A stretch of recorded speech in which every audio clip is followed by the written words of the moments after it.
60 degrees, and I went out to my niece's lacrosse game, and there it was. It just was freezing, and no amount of blankets was going to help. Today we get a high of 52 degrees, maybe 53, and it gets kind of cloudy. But right now here in the morning we get little spates of sunshine, and we have a little bit out to the east, but you can see the clouds coming in.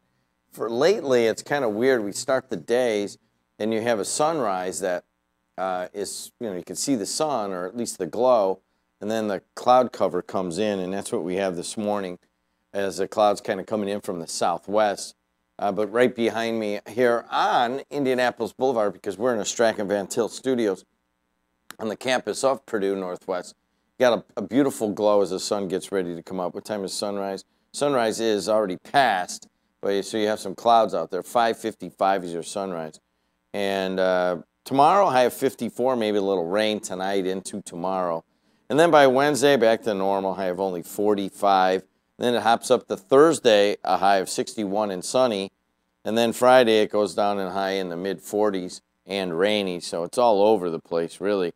But after Friday, we get a good little bit of some decent weather coming our way, where we get into the upper 50s all the way up to 70 for like 5 days of sunshine. So not this week, but next week. So it's still kind of bouncing around. And weather this morning is brought to you by Laborers Local 41, of which I am a proud alum. Thanks a lot. And Christina Cortez is diligently manning the controls. Is there any ways you guys can give me a little lights over here, maybe? Ryan, that one that sits over the table there. That would be a nice one. All right, let's talk about some stuff going on here locally. Friday morning, I'll tell you how this went down. I went to the NISA meeting, the Northern Indiana Information and Sharing and Security Agreement. It's called NISA.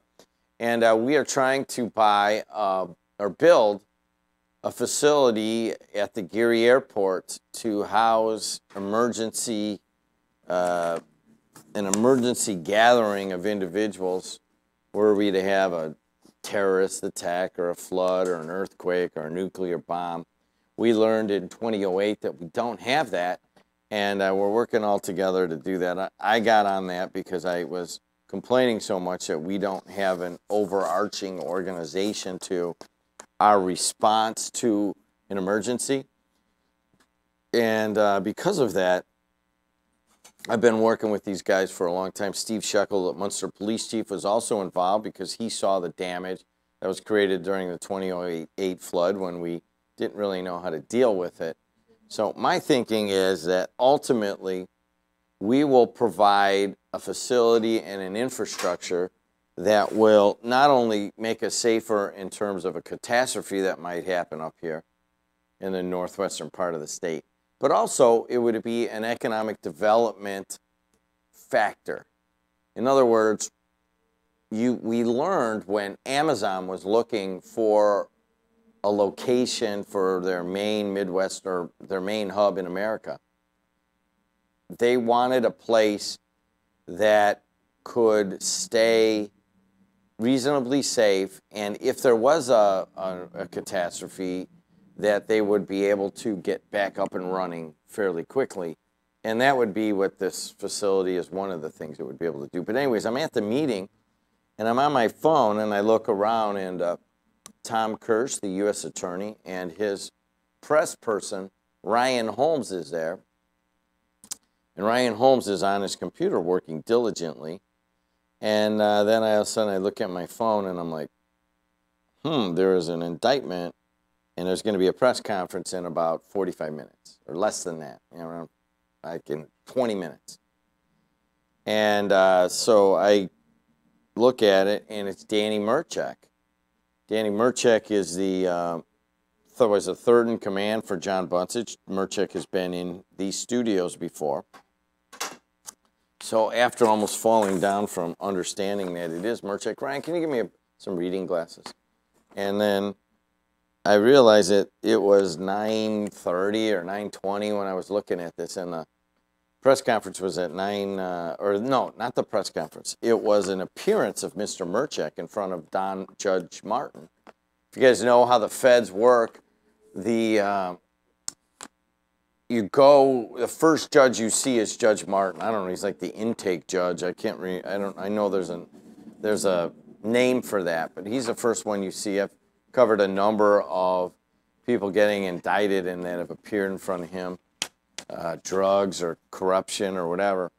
And I'm like, all right, Christina, get over there and let's see if I can make the the appearance in front of Judge Martin, and then maybe we could do a little Facebook Live video out there, just to tell people what's going on. And I missed the appearance in front of Judge Martin, but Bill Dolan of the Times filled me in pretty well, and I appreciate that for Dolan. And so Dolan and I and Craig Lyons, Dolan's out of the Times and Craig Lyons out of the Post, and of course I'm out of WJOB, walking out of the courthouse. Afterwards was Dan Merchek, and Caitlin Padula is his attorney. And she said, I think that I want Christina to bring that up. Christina was there with me, and we'll just try to catch that first part, Christina, where Caitlin Padula comes out and addresses. But I want to go through what happened on Friday. Another indictment of a local official, this one a police officer of 20-plus years, Dan Merchek, 57, of Cherville, Indiana, was indicted for making false statements to federal authorities. U.S. Attorney Tom Kirsch said, Mr. Merchek lied to FBI agents who sought truthful information from him in connection what was then an ongoing public corruption investigation of which he was aware. Mr. Merchek did so purely to protect his self-interest. All right, so here's what happens. Remember that Thursday, oh so long ago, that John Bunsich was here doing a radio show, the sheriff, and at the same time the feds were raiding his office and they were raiding his home. And he got the call. He was standing right by where I'm standing right now. I'm just getting my tea ready. And I remember somebody running in. I can't remember who it was. Was it Merchek? No, it wasn't Merchek. It was, I believe, Ruby. Was Ruby here? Now, it was a weird thing because I think what happened was that typically he came on at like 8 o'clock or something, 7:45 or 8. And for some reason, he had called us the day before and said, hey, can I come on at 7:15? So I want to say the feds started raiding him right around 8 o'clock, or maybe started at 7:30, but sometimes right around 8 or right after, they started raiding him. And he got a call here, and he was just, what? What are you talking about? And then he left in a hurry, and then that was the last time I really saw or talked to John Bunsich on anything. I mean, I saw him at court a couple times and said, hello, Sheriff, how are you, when he was on trial, but he's away for over 15 years right now in a federal medical facility right now. But anyways, remember that raid. Well, they have the raid, and then I guess a couple days later, they see Dan Merchek, and they go, I'll tell you what they say. November 10th, November 10th of 2016, this is according to the release put out by Ryan Holmes of the U.S. Feds over here, the U.S. Attorney's Office. And he says, November 10th, federal agents executed search warrants at the Lake County Sheriff's Office and at the home of John Bunsich, who was then the sheriff.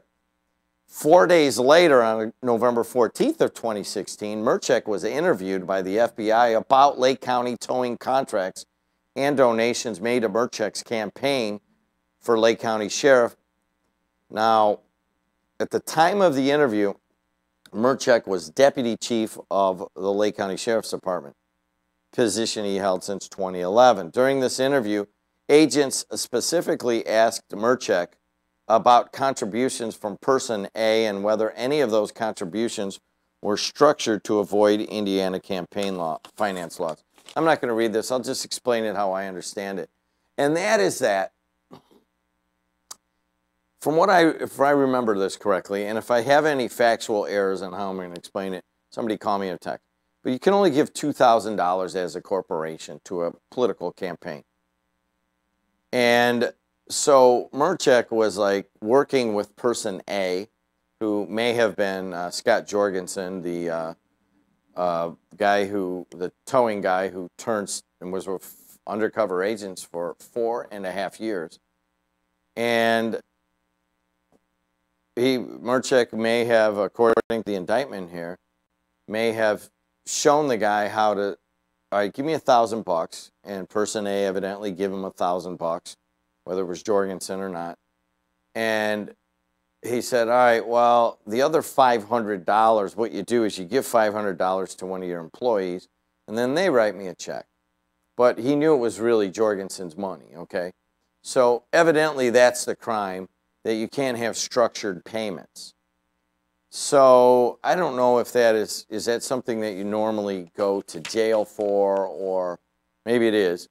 We were dealing with that on the national scene with whether Cohen, Attorney Michael Cohen, was actually giving $130,000 to the Trump campaign, and what will be the ramifications of that if indeed he did. But we'll leave that out of the way. So now you have, according to the feds, they have him on tape saying, yes, this is how you get around federal campaign finance laws. Now, as far as I understand, he never went over the 2,000 by doing it that way, but evidently he may have known that he was directing them to get around these laws. Okay, all right, fair enough. So what do? They run in and they ask him, during the investigation, person A recorded conversations with Merchek and others. During these recorded conversations, Merchek explained how to structure campaign contributions to avoid Indiana campaign finance laws. Specifically, Merchek explained that an individual could structure campaign donations by giving money to another person who could then write a check to the campaign committee to conceal from whom the campaign donation was made. So they have these tapes of Merchek. So they run in and they talk to him and they say, did you structure a campaign to get around federal finance laws? And he says no. This is according to the feds. And right then and there is what he is indicted on, for making false statements to federal authorities. So basically the feds come in and say, this is a question, yes or no. Did you do illegal payments? Or did you try to do a structured payment to avoid federal campaign finance laws? Oh, no. And he says, no, that's what they're saying. So that is what he is indicted on right now. So let's put this in context, okay? So we have been living here in Lake County, Indiana, for maybe about 14 years, let's say. Maybe like Joe Van Bachlen, David Kapp, now Thomas Kirsch. We have gone extremely aggressive at corruption here in Lake County. And many of us that have lived here for a long time have known that it's been around for generations. As a matter of fact, this 14-year stint of public corruption indictments has more than 60 people going down in official positions. And they've been 60 indictments. I don't think anybody's been found innocent, have they? Most people took a plea. There's been a few trials. We can go through those if you want, but I prefer not to. As a matter of fact, of anybody, this is not the first time this happened. This happened in the mid-'80s. What is it? Operation Lights Out. Some of you old-timers will remember that. Bll. He was the one guy, I'm like, how did the Bll wind up getting in trouble? He was just kind of sitting there watching, but he did. And Dedelow and Rudy Bart, and maybe one day I'll go back and read some of that so I can talk about it. But I interviewed some of those people, and Jack Crawford, that was another one. You know, we've come through and we've tried to wipe it clean. The feds have. Didn't work. Here we are years later, people doing the same thing. So what is different this time with what is going on with the U.S. Attorney's Office over there? I got to see it in the mid-'80s, and it was kind of all over the place, and people wearing wires and people going into the federal what do you call that? When you get put away somewhere and you're hidden. that was Rudy Bart. So we did it in the mid-'80s to try to clean it up around here. We're not a very clean area, we know that. We got a lot of pollution, we got a lot of corruption, we got a lot of the shuns. And so the feds came in, they tried to do it, and then it kind of petered away in the 90s. We didn't really hear that much of feds coming in and cleaning it up. And then it started to resurface really with the Concrete 6 in East Chicago, and that kind of got the ball rolling. And we have been going at Pabay, we went after Van Til, we got Philpott, we got all the people in the GUEA, we got the Concrete 6. I mean, you could go on and on. Now we've got the towing scandal. And that took down perhaps the biggest person in all of this, in John Bunsich. So where are we with what can happen that would be different from the mid-'80s? And like I said, I was working at WJOB at the time. I thought I was coming in to be the business editor, the business person covering business.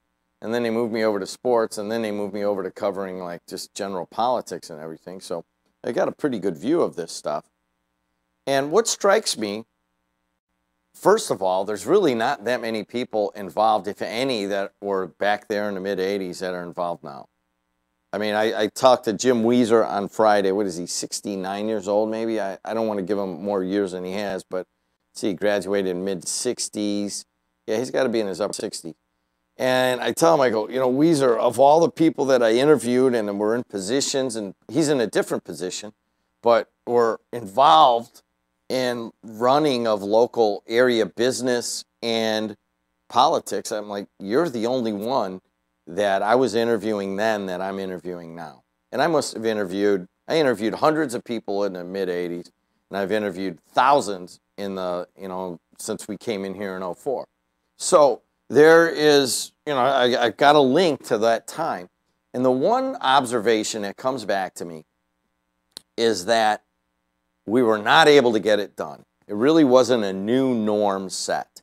So the question would be, what is the new norm that is coming out now?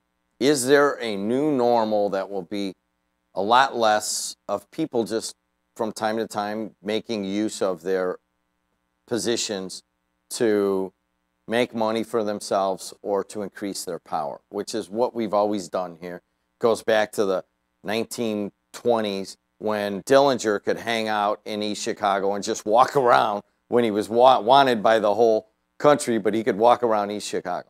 Okay, so you get the idea. It's just, we have this history. So ultimately, the one thing that comes back to me is that we were not able to get it done. So what are the feds doing now? You can get, and I've heard people getting critical of them. I mean, look at the last couple of indictments, really. The one is, we got the secretary and the deputy out of an office in Calumet Township. We spent, I don't know, untold thousands, if not hundreds of thousands, if not maybe millions, in trying to put a secretary and a deputy away. And it looks like we're going to be at least get one of the two. And the secretary to Mary Elgin in the Calumet assessor's office. It kind of turns the logic down in that one. It looks like Mary Elgin and her son are they're gonna plead guilty, and then the underlings are the ones that are, you know, they got taken to trial and so forth. But it was pretty deep going after that. Now we have Dan Murchak here, and the feds went straight at him and said, hey, did you do this? They already knew he did, and he said no, so they got him lying to the feds. So I'm starting to think that without ever having a conversation, that maybe the feds understand that we didn't get it done in the mid-'80s. And that they've got to, they got to be like tetracycline. They got to go in and take tetracycline. Remember that antibiotic? I don't think anybody takes it anymore. As a matter of fact, just a side note. Evidently, if you took tetracycline a lot as a kid and you're trying to wonder why your teeth are so yellow, that's why. By the way, my daughter pointed that out to me. But anyways, you take tetracycline as a kid and it would like kill all bacteria in your body, and it just would just like knock you down and you'd have to start over. Sometimes the bacteria that came back though wasn't the ones you wanted, but that's another story altogether. So they want to be like a nuclear option, or you just flatten everything, or you're tetracycline and you kill all of the bad bacteria. So what does that mean? So let's say that the feds come in and they're able to go into all, I mean, there's how many conversations are being recorded right now, and how many electronic correspondences and emails and texts. And I mean, we've already seen they had a guy undercover for 4.5 years to go after John Bunsich, gone after a secretary and a deputy. They got a law enforcement guy. They knew what they wanted. They wanted him on lying to the feds, and they could ask the question and go right at. They're going pretty deep. So maybe they're going after the nuclear option. Maybe not like the mid-'80s, where we kind of we got rid of some people, and then all of a sudden corruption came back into our society. Maybe they're going to continue to go deeper and deeper and deeper, and to almost like sparing no expense or effort. Does that make sense? I'm getting a sense that maybe that's what's going on. What do you guys think? 219-845-1100. What would be the ramifications of that, huh? I'll get to that in just a minute here on AM 1230, WJOB and 104.7 FM. And you know what? In times like this, there's one place to go. Now, up to the tap, Mr. Fun! Johnny's Tap, now serving a variety of local beers, including Three Floyds, Byway Brewing, New Overfalls, and Zorn. That's it. I'm listening to the voice in my head. I'm thirsty, and I want to watch baseball. I'm heading to Johnny's Tap at 8050 Calumet Avenue in Munster. They have 12 beers on tap to choose from. Johnny's Tap, the home of Mr. Fun since 1956. New ownership and now smoke-free. Join us for Mix It Monday, Taco and Tequila Tuesday, Whiskey Wednesday, Thirsty Thursday, and Fireball Friday. Johnny's Tap.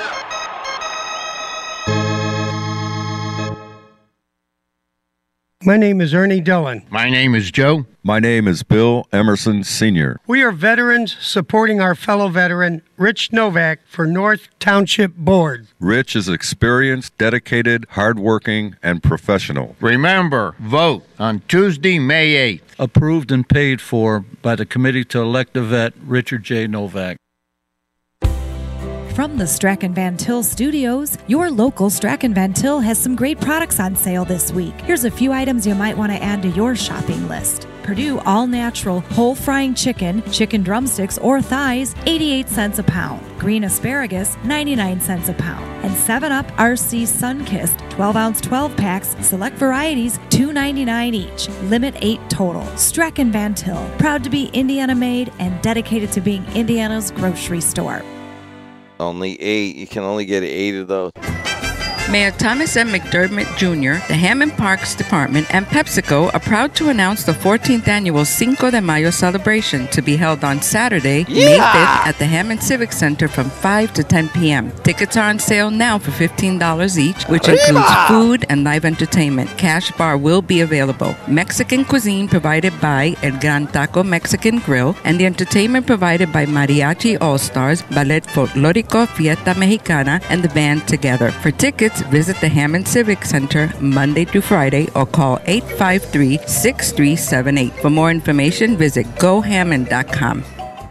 You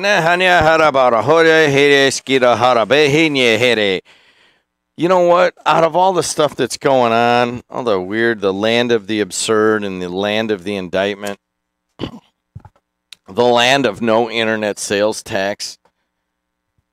Why are you closing that behind me? I like the one behind me open. Is that okay? Does that make me a bad person? Sean Manaea pitched a no-no.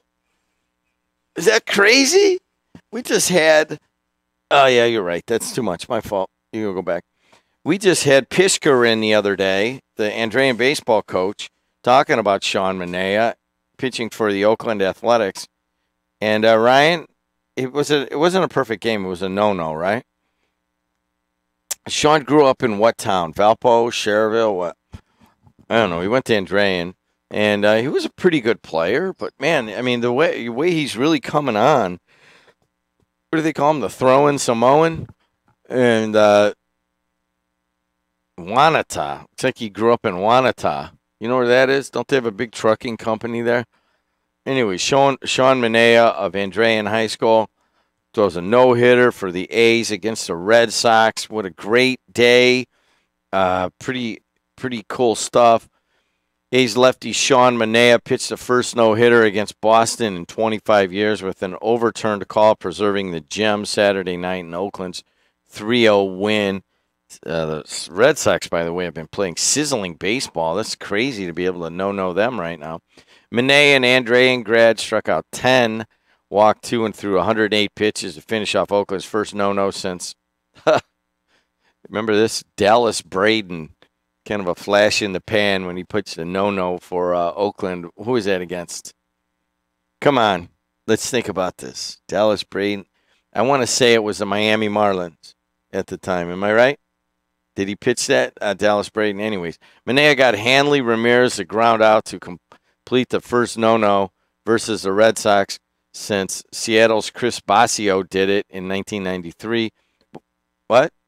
Tampa Bay. Yes, right. So it was Dallas Braden did it against Tampa Bay, not Miami. Sorry about that. Anyways, Andrew Benintendi hit a grounder to the right side, slid around first baseman Matt Olson, and was ruled safe in the 6th inning. But then after umpires confirmed, Benintendi was ruled out for going out of the baseline. So that changed everything around. Also, if you saw a big reversal yesterday, and that was at the end of the Cubs game. Did you guys see that? Bases loaded. And who is pitching, Ryan? Who? So the pitch goes back against the – there's a wild pitch and bases loaded for the Rockies and wild pitch, and it hits the back, hits the ballpark brick and bounces up, and the runner's coming home and looks like he's safe. And they say he's safe, and then they redo it, and they take a look at it, and next thing you know, he's out, game over, and man, were the Colorado Rockies fans just raucously upset about that. But anyways, a lot of good baseball going on. Finally, we had some decent weather. That helps too. All right, let's take a look at what's going on in terms of the traffic. 294 around the city looks pretty good. 80 going east and west looks good.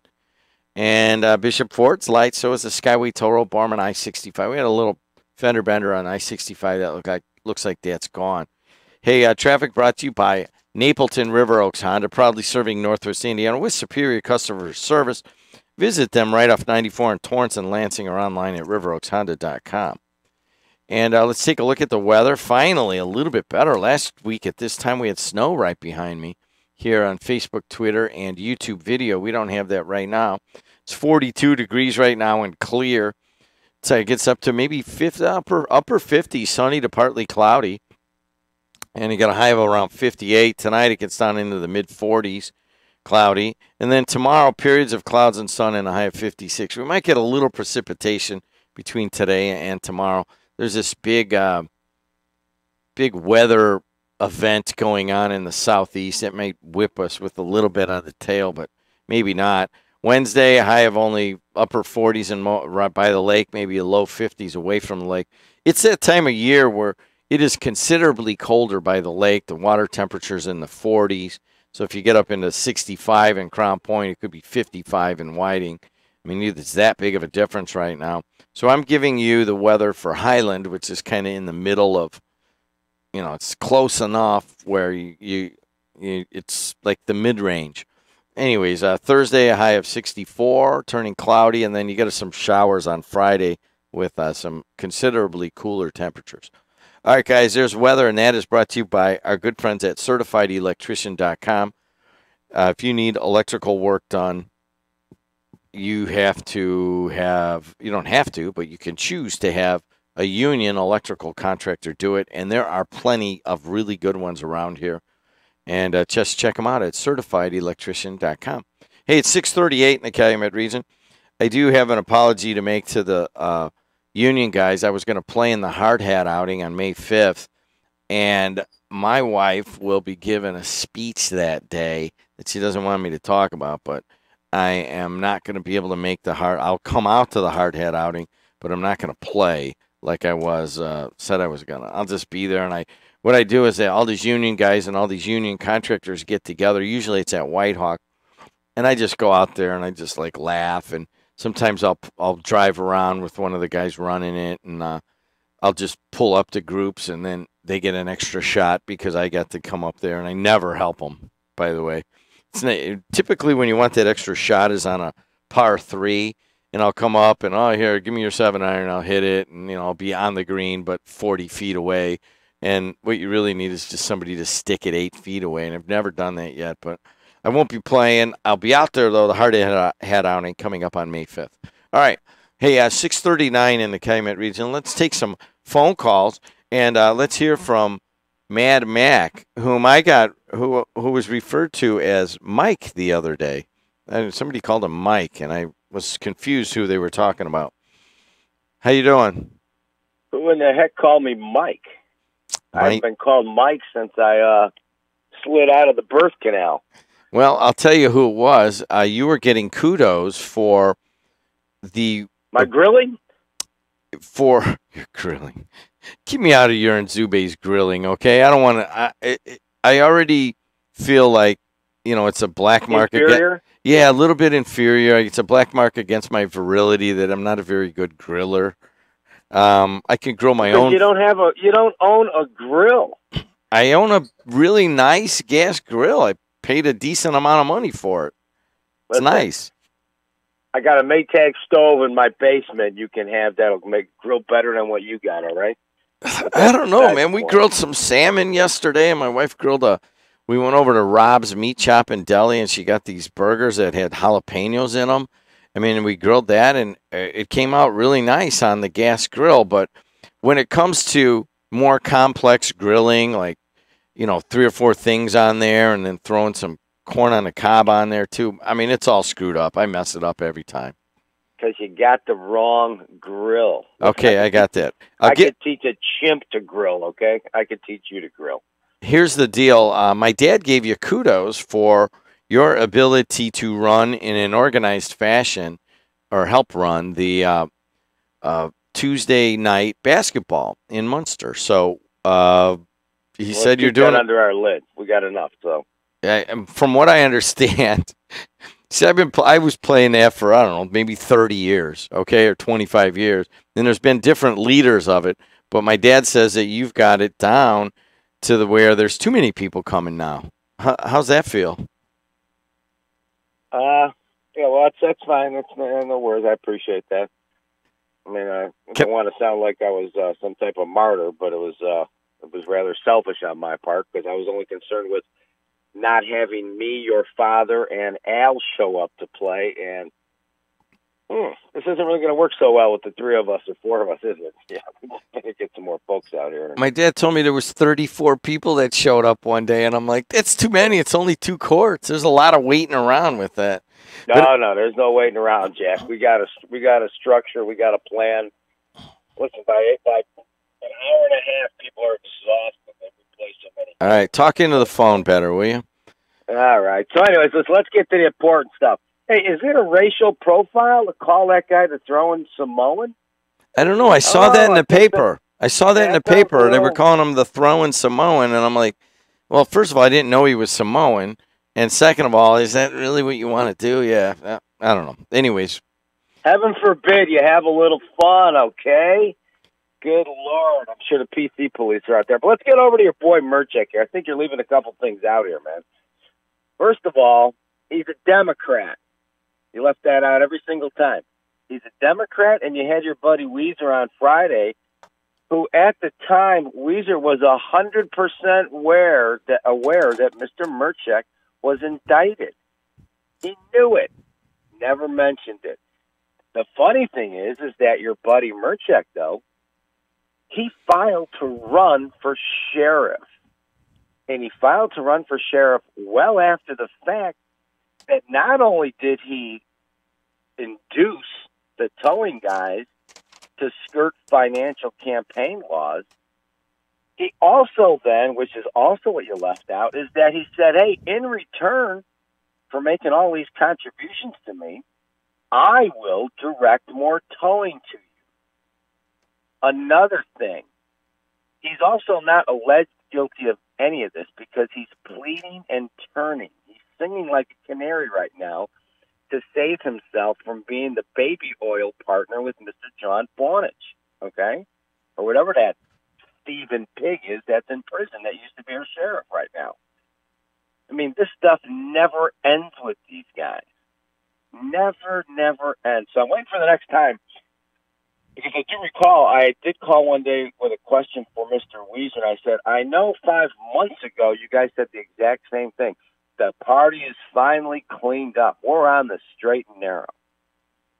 We got rid of all the crooks. The last one just got indicted, and I hear that stuff. Well, you know, all right, let's just look at the chronology of Friday morning, okay? And you're right. I'm sitting here at 8:30 interviewing the head of the Democratic Party, and that's Jim Weezer. Who was 100% aware. How is he going to be aware of that? How do you know he's aware of that? Because it didn't come out. Well, I'll look at the time of the email, but I was sitting next to the guy that sent it out, Ryan Holmes, at a meeting, and he's sending this out, and I'm like, you know, you couldn't give me a heads up so that I could get a crew over there or whatever. And he's like, well, you know, what am I going to do? Tell you before everyone else? Doesn't even say anything. So Jimmy, what do you think? That you think the feds called? Do you think the feds called Weezer ahead of time? What is your? Why is everything a conspiracy with you? Jimmy, this is the 73rd Democrat in the region to be indicted. I get that. He's not getting off.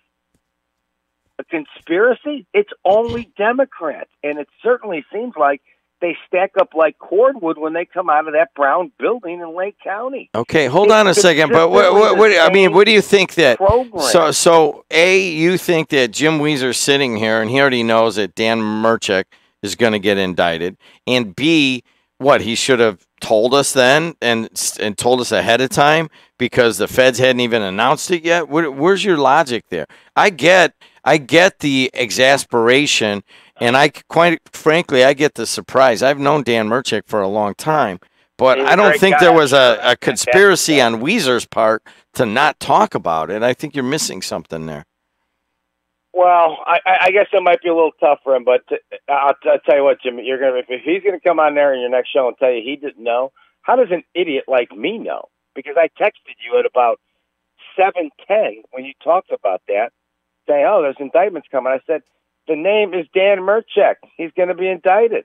It was a rumor. It was around for quite some time. I got that, but you don't think the feds just figured that they just decided at like 6 in the morning last Friday? That I don't know. I think we're out in the weeds on this one. The key here is we'll leave that to the side. Yeah, the key here is that I mean, Merchek was, according to this indictment, he was showing them how to skirt federal campaign laws, and that's a big no-no. But perhaps the bigger no-no was lying to the feds, and that's what he's indicted on. Right, but also the fact that he then told the guy, in exchange for that, for the contributions, of which I'll show you how to skirt all the laws you need to help me become the leading lawman in the county, because I'm such a great guy. I'm going to show you how to cheat and steal on behalf of me. Because I'm such a good guy, I want to lead the entire county as a Democrat. That not only do you do that for me, because I'm such a great guy, I will line your pockets by screwing every other towing operator in the area, and I won't give them business. I'll make sure you get a whole bunch more of it. And all these other guys who are trying to break even, who are paying all these fees, I don't give a rat's ass about them. I don't care how much money they lose. I don't care if their kids eat.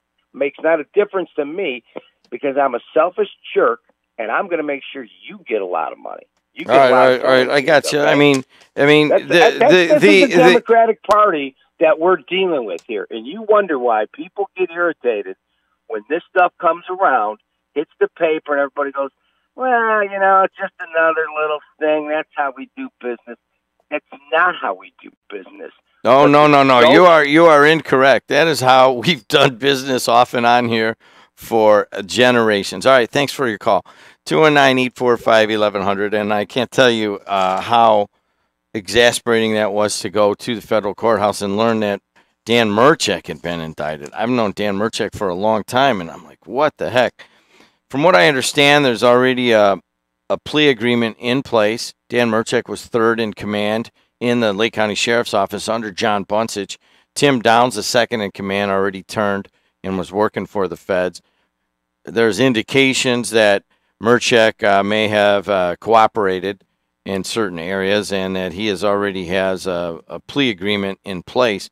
And can we play that, Christina? And let me see if this will work. Doesn't always work, but sometimes it does. And we will try to play when I went out there on Friday, and Caitlin Padula is the attorney for Dan Merchek, and she had something interesting to say. Go ahead.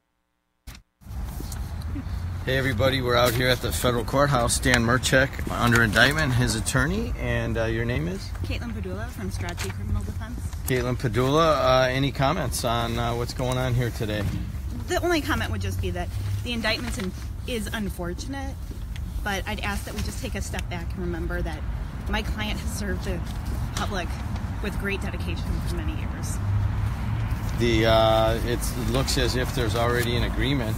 Any comments on that? Or Not any? at this time, thank you. Okay, could you spell your... All right, so there you go. That was me talking to Caitlin Padula. Dan Merchek had walked by us there, and they had just appeared in a federal court on Friday morning. And once again, we got another one. I don't know what to tell you guys. It's just continues on. We'll put it in context at some point. What does this mean? And where are we headed with corruption? And there's indications in the Times, Bill Dolan saying that it looks like there may be more fallout from the towing scandal. I'm hearing all sorts of rumors, but I'll tell you what. It's another indictment here. It's always we've had a mass shooting over the weekend, a guy out of Illinois here. And it's just, it gets a little tiring to show up and have kind of bad news all the time. So I'll tell you what, we're going to have some good news right here in a second. We have a Griffith High School student here. It's going to turn around the energy here. At least I hope so. Be right back on the voice and face of the region. JED's Garden Family Restaurant, located at the corner of Klein and Ridge, is Griffith's locally owned family restaurant with a down-home feel and made-from-scratch favorites you will love. Open daily from 5 a.m. to midnight, JED's has you covered with breakfast omelets, salads, stir-fry, seafood, and steak sandwiches. In addition to our award-winning lemon rice soup, 4 additional soups are served daily. Along with our recently expanded spirits menu, Mondays are half-price margaritas and Wednesdays are $1 off domestics. Mention WJOB for 20% off your order. We'll see you at JED's at the corner of Klein and Ridge. Laborers Local 41, together with Indiana Laborers Training Center and our signatory employers, provide state-of-the-art instruction in all areas of the construction industry, from hazardous material handling and environmental remediation to road construction and highway safety. Remember to slow down in construction zones and that the Local 41 members working there are mothers, fathers, coaches, and mentors. Laborers Local 41. We build Indiana in more ways than one. Rush Radiosurgery deploys revolutionary technology in the fight against prostate cancer in just 5 outpatient treatments. With radiosurgery treatment for prostate cancer, there is no pain, no surgery, and you can go back to your normal activities right after treatment. Prostate cancer does not fight fair, and neither should you. For more information, contact Rush Radiosurgery at 312-942-4600 or visit us at rushradiosurgery.com. No case is typical. Results will vary by patient, and there's no guarantee other patients will experience these results. Good morning, everybody. AM 1230, WJOB in Hammond, Indiana. My name is Jim Dedelow, host of JED in the region. You can hear us on AM and FM radio, and then also you can hear us on the TuneIn app. If you are ever driving around and you get out of range, just pick up your phone, download the TuneIn app, type in WJOB, and you can also hear us on the radio there. And then don't forget that you can also watch me on Facebook, Twitter, and YouTube. I think some of the other shows are just on Facebook, but we're trying some new stuff out. And a number of you are finding us on Twitter, not that many on Facebook. We basically put it on Facebook for Bll Baker because he doesn't go on social media, but he'll go on YouTube. So if you see one view on that my show every morning. That's Bll Baker. And he'll be in here in just a little bit, and it's Bll Baker's birthday, so we'll deal with that. I knew I was older and much more mature than him by about 2.5 months. And let's see, or maybe 3 months. 654 in the Calumet region. High of 58. Today, sunny to partly cloudy. Right now, it is nowhere near that. It's 42 degrees. And then gets down in the mid-40s again tonight. Tomorrow, high of 56, periods of clouds and sun. Then Wednesday and Thursday, it's 2 different days. A high in the upper 40s along the lake, maybe in the mid-low 50s inland. And then Thursday, turning cloudy and a high of 64. By Friday, we got rain and cold weather. But after Friday, it really opens up. We got a nice stretch of weather coming our way. And weather is brought to you this morning by our good friends at Local 599 of the Carpenters Union. They sponsor the phones here, and they have been some big supporters here, and they built these studios here on the Carpenters. Union Carpenters built these studios here in the campus. In terms of traffic, 80 going east and west. 80 going west has an accident before 355. So if you're going that way, it's 2 right lanes are blocked, and you do have some delays going that way. 294 around the city, pretty good. The Bishop Ford and the Dan Ryan, those are moving along pretty well. Skyway Toll Road, Borman, I-65, US 30 are all looking pretty good. Traffic brought to you by Napleton River Oaks Honda, proudly serving Northwest Indiana with superior customer service. In terms of, let's see, we did weather, we did traffic. Oh, I wanted to look at the markets as they open up here today. And we're down a couple hundred on Friday, but right now it is entirely unchanged. It's down 1 tick on the Dow Jones Industrial Average overnight after being down about 201 points, 202 on Friday to around 24,462. All right, that ought to get us going here. Tonight from 6 until 8. If you guys are longtime Purdue fans or WJOB listeners, we are for 2 hours. We've been working up to this for an entire semester, and that is that I have my sports broadcasting class coming in, and they're doing their final project. This is a good portion of their grade, and they will get together and they will have their discussion about sports. And any phone calls that you guys can call into them, they're getting graded on how they handle it and their knowledge of what the sports are, and the people that are producing it. There'll be 3 student producers. It's really taking sports broadcasting education to a new level. But it'll be a 2-hour show from 6 to 8 tonight, and then another group will go 6 to 8 on Wednesday. And a group, I think there's 6 of them tonight, and there's 7 of them on Wednesday. And so if you can listen, you can let them know that you're watching on the Facebook Live feed, or you could call in. That would be of great help to them and get their confidence up. They get so excited when someone calls in, believe me, and it shows some interest in what they're doing. That's tonight from 6 until 8. Hey, let's talk sports right now and academics with a kid who is making us proud down at the state level, and that is Thomas Perez out of Griffith. Thomas, how you doing today? I'm doing pretty good this morning. All right, man. And Thomas, what grade are you? I'll be a senior. You'll be a senior. You are a senior right now? I'm a senior. Yeah, so you're a senior right now. And what are the sports that you play at Griffith? So I've been doing cross country and soccer in the fall, and then I do wrestling in the winter and track in the spring. What weight in wrestling? I wrestled 106 for my first 3 years, but this last year I was 113. You were 113, so a svelte individual. Mm-hmm. I'm trying to think when I was 113. And I don't want to think about that. That was a long time ago. But, hey, what are you weighing right now? 120? Yeah, probably like 125-ish. Yeah, 125-ish. So,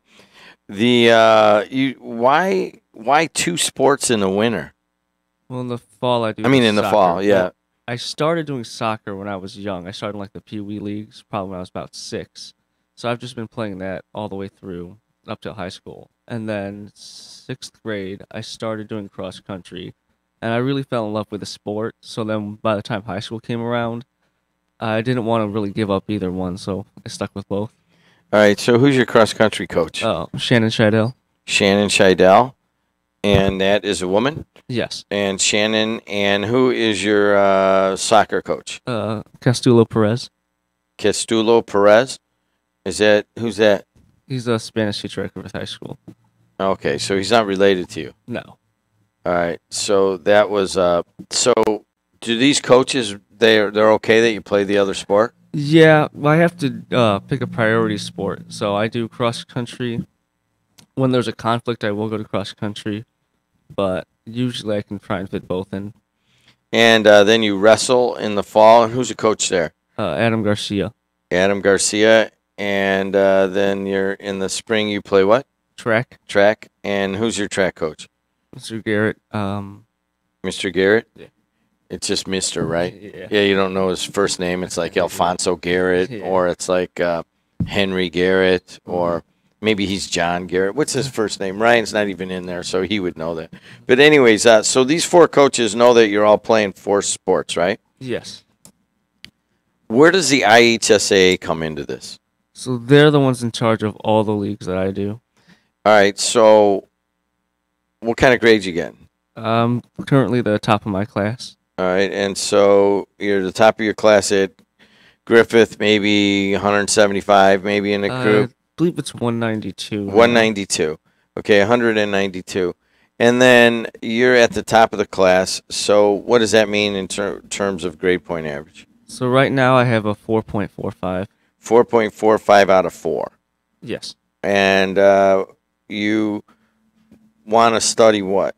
Chemical engineering at Rose-Hulman. You want to study chemical engineering at Rose-Hulman. Have you gotten a rejection or an acceptance? Yeah, I've already been accepted. So you've already been accepted to Rose-Hulman. Now, that costs a lot of money, doesn't it? Yeah. So probably about $25,000 after all the grants. It's $25,000 after all the grants and all the stuff they're going to give you, right? Yes. So, what did the IHSA say they would do? So I won the Eugene Cato scholarship for $2,500 from the IHSAA. Yes. So, what do they give that out for? So they do that for participation in sports, obviously from the IHSAA, and also achieving academically and helping throughout the community. All right, the Cato Memorial Score in an effort to reward the efforts of Indiana's high school student athletes, the IHSAA, Methodist Sports Medicine, the Indianapolis Colts, Indiana Pacers, Indiana Fever, Indiana Farm Bureau Insurance, Sports Graphics Inc., and WTHR 13 out of Indy have partnered in sponsoring the Eugene Cato Memorial Scholarship Awards. Each year, a minimum of 13 seniors are chosen from applicants around the state, and they get a $2,500 scholarship for their high school accomplishments. These recipients are Indiana's brightest stars, and they embody everything that is right about high school sports. These well-rounded, positive role models have demonstrated excellence in academic, school, and community involvement, character, sportsmanship, and citizenship. Once again, everybody, it's top of the hour. You're listening to AM 1230, WJOB, FM 104.7, and also in a number of places on social media in audio and in video. But we're here in Hammond, Indiana at the Strachan Van Til Studios on the campus of Purdue Northwest. We're talking to Thomas Perez. He is a recipient of the Eugene Cato Scholarship Award that we were just talking about here. So, all right, you've got the academics, and you've played the four sports. What's your best sport, by the way? Cross country. Cross country. How'd you do in cross country? So I made it out to regionals my sophomore, junior, and senior year, and then I made semi-state the last 2 years. Okay, so you're running all around Griffith all the time? Yes. All right. And I used to do that.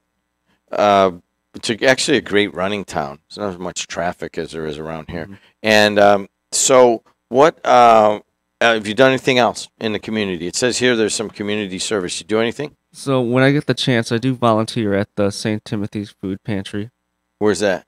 It's over on by the Strix.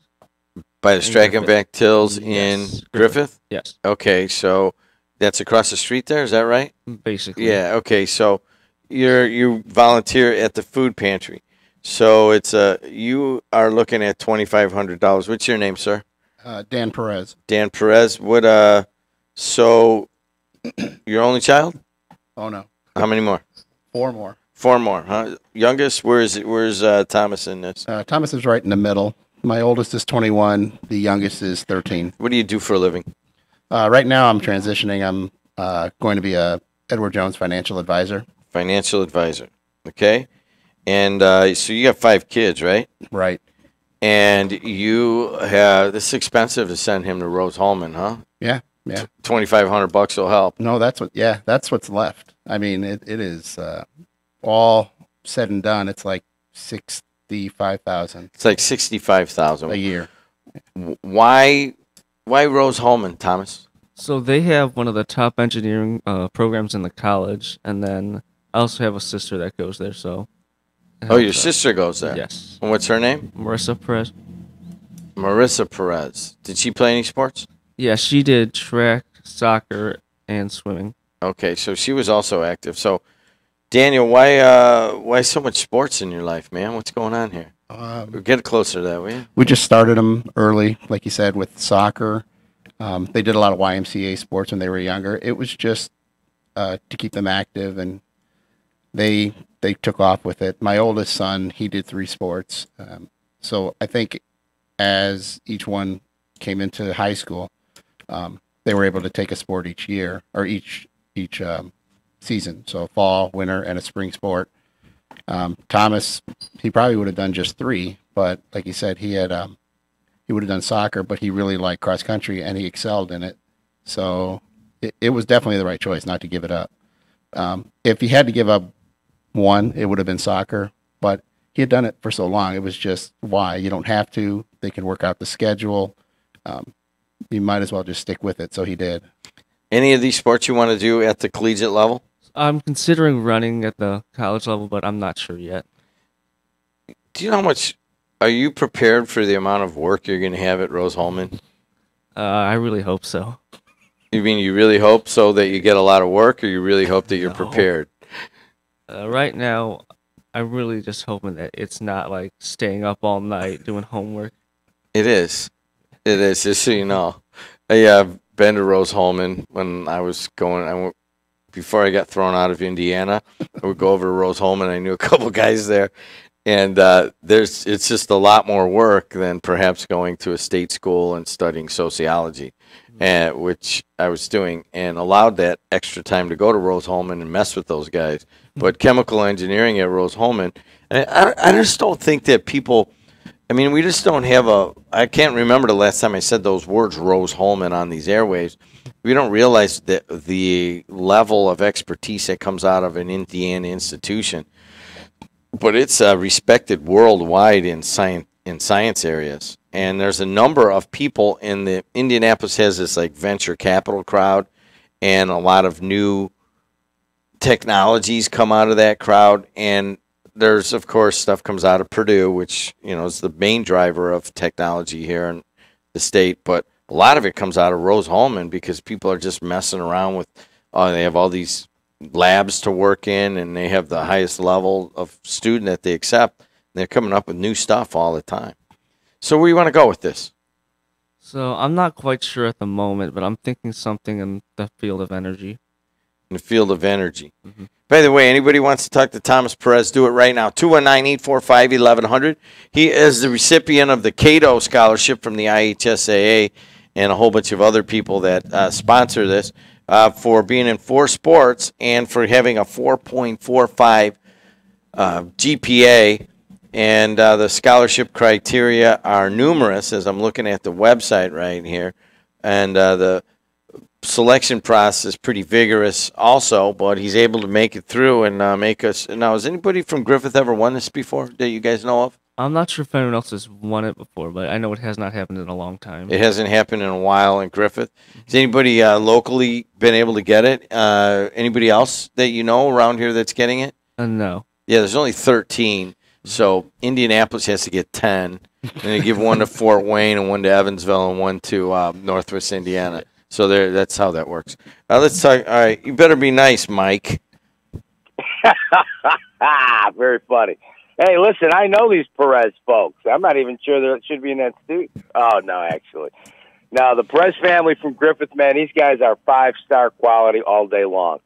They're the kind of people that when you go to do the volunteer stuff and there's 3 kids helping you, chances are it's going to be one of the Perez kids, and they're as nice and as polite as could be. And Dan and his wife, and it's Diana, isn't that right, Dan? Right, Diana. She's Diana. She's a Eucharistic minister over at St. Mary's. And any of these programs that you run for the volunteer stuff, like trying to raise money for the soccer team, the cross-country team, you can guarantee their names are at the top of the list because they ran every volunteer thing that my kids were ever involved in. One of the times, if I'm not mistaken, I think they even helped do the fundraiser for one of the teams. They didn't even have a kid on the team on at the time. You know, so these folks for Griffith, I mean, your kid's on a team with the Perez's, you got it made in the shade, man. There's just a great family out of Griffith, like I said, and Daniel there. They're just great kids. They're just wonderful folks from the town. Thanks a lot. So Perez, how's that feel? That feels pretty good. I wasn't talking to you. Oh, me? I was talking to your dad. I know your name's Perez too, but I get a good nod from Mad Mac. That's got to be a good thing, right? You see how Thomas stepped in. I go, hey, Perez, how's that feel? Oh, it feels really good. No, man, not you. I'm talking to your dad. Yeah. No, but anyways, you went to St. Mary's then, or are you guys in the parish or what? At the parish. You're in the parish, huh? So your wife's a Eucharistic minister, so she hands out communion? Yeah, that's it. So you ever go get communion from your mom? Yeah, sometimes. Oh, really? How's that feel? About the same as anyone else. Okay, good. It's not a really big deal to get communion from your mom.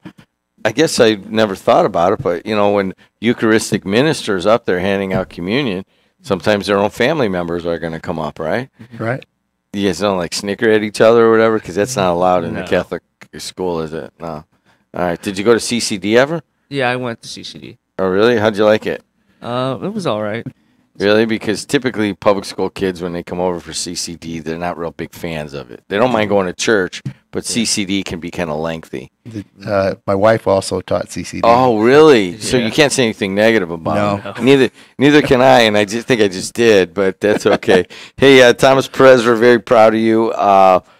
You know, going down to Ryan wants me to. There must be a text message that is of extreme importance for Ryan to bring it up. But, you know, everybody's proud of what you're doing. And ask Thomas about NFL draft. Oh, yeah. So recently I've been really getting into football, and I'm really studying and analyzing and preparing for this draft coming up next Thursday. All right. Ryan says that you are in the statistics. Yeah. So I started playing fantasy football a couple years ago. And I wasn't a big football fan, but the numbers and stuff really got me interested. So I've been a huge fan since. So you're like one of these guys, just diving into the numbers and you know speed and tackles and statistics, everything you can get to kind of boil it down, right? Yeah. All right. So with that in mind, are there any specific suggestions you might be able to give to the Bears or the Colts? Colts, I think they're better off trading back again. Bears, I think if the Quentin Nelson from Notre Dame is there, I think that's the pick for them. Really? Mm-hmm. All right, and you're saying that from a statistical standpoint, not from like just because he's Notre Dame and we feel good and we always want Notre Dame people on the team. Mm-hmm. You're just talking just science. Yes. So do you think that science can actually help a team perform better? In other words, there's two lines of thinking in the performance, especially in college and in professional sports. One is that longtime coaches develop an intuition, and they're able to apply that intuition to their players, seeing the players and how the teams come together.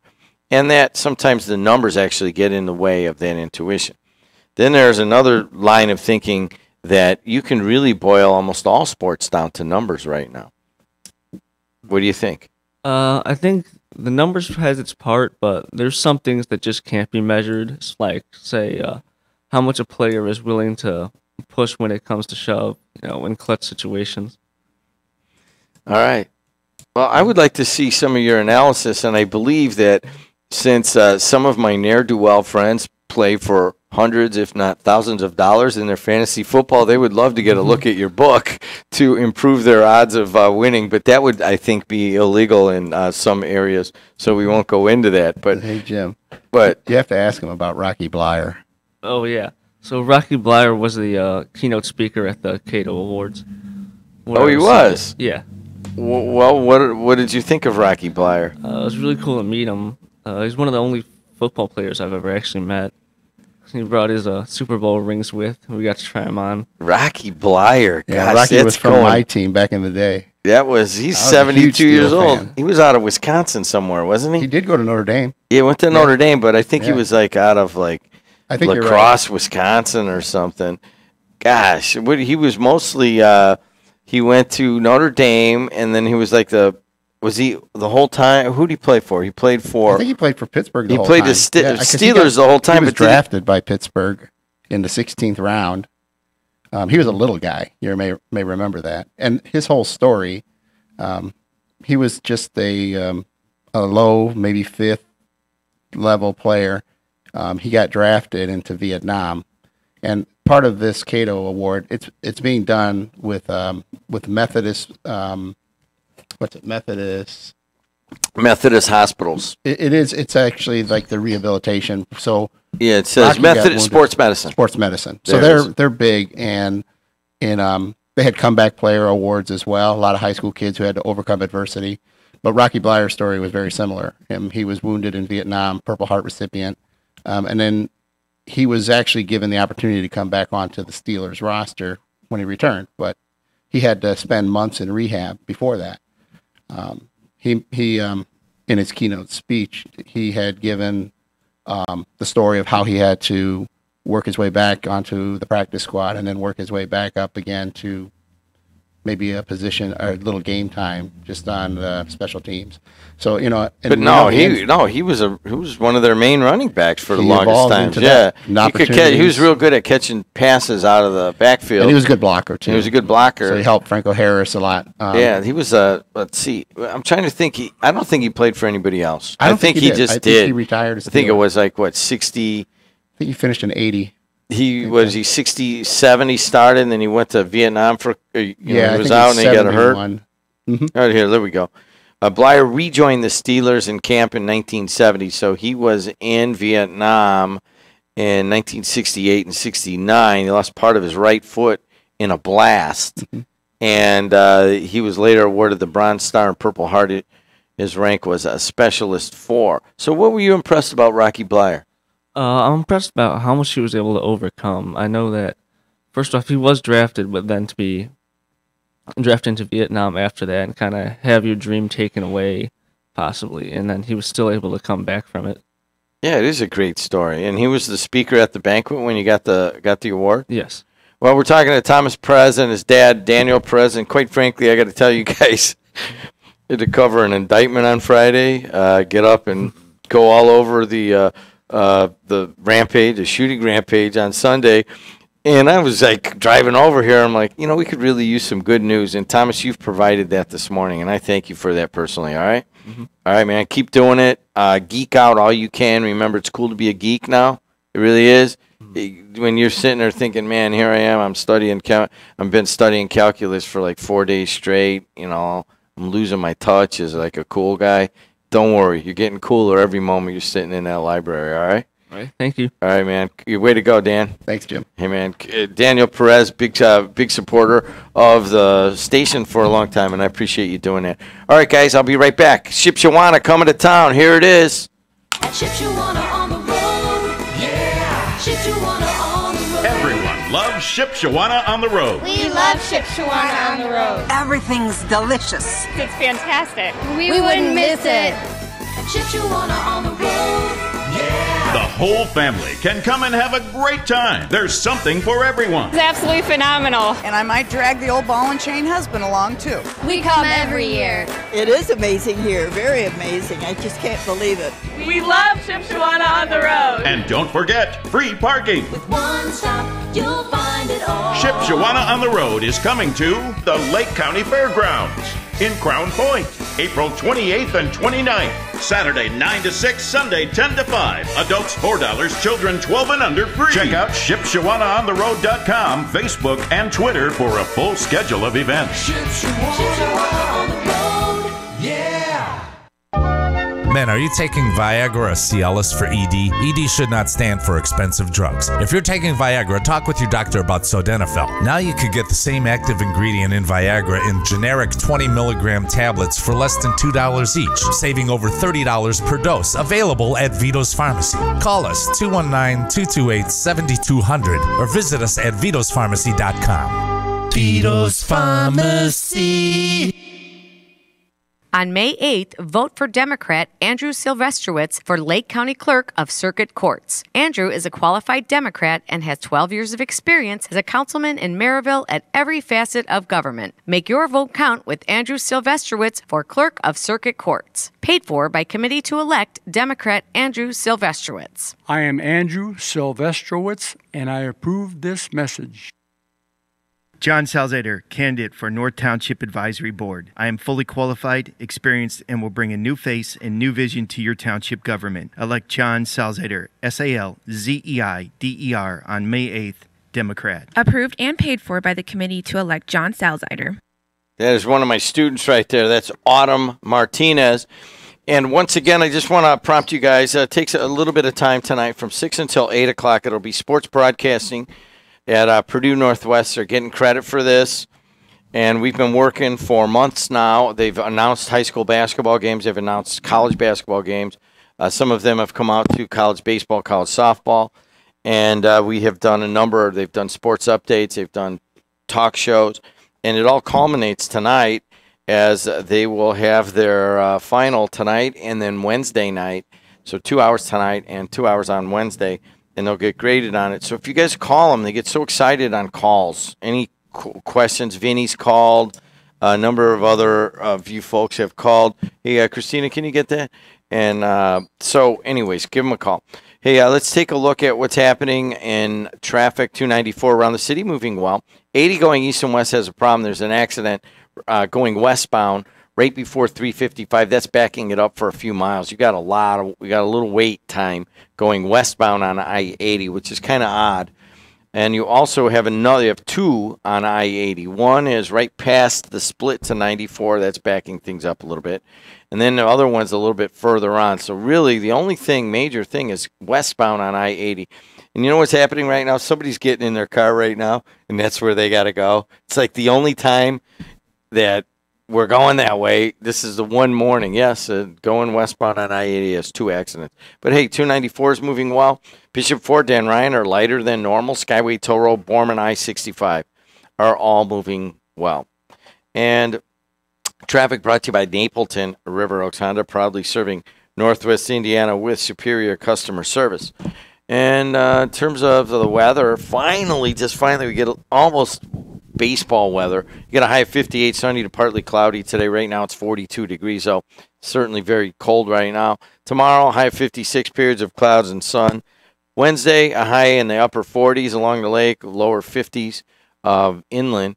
And then Thursday, it gets into the mid-60s, but kind of cloudy. By Friday, we get some rain and cool weather. And weather is brought to you by our good friends at Laborers Local 41. I'm certainly a very proud alum of that fine union. I want to say thanks to the Alexander family and to the Garcia families. Amanda and Phil Alexander got married on Saturday night. The father of the bride is Ray Sesteta. Mom of the bride, Irma Garcia. Irma Garcia Sesteta. She went to Holy Trinity with my wife Alexis. Alexis performed oversaw the ceremony. Now that she's sitting on the bench, I guess she could do that.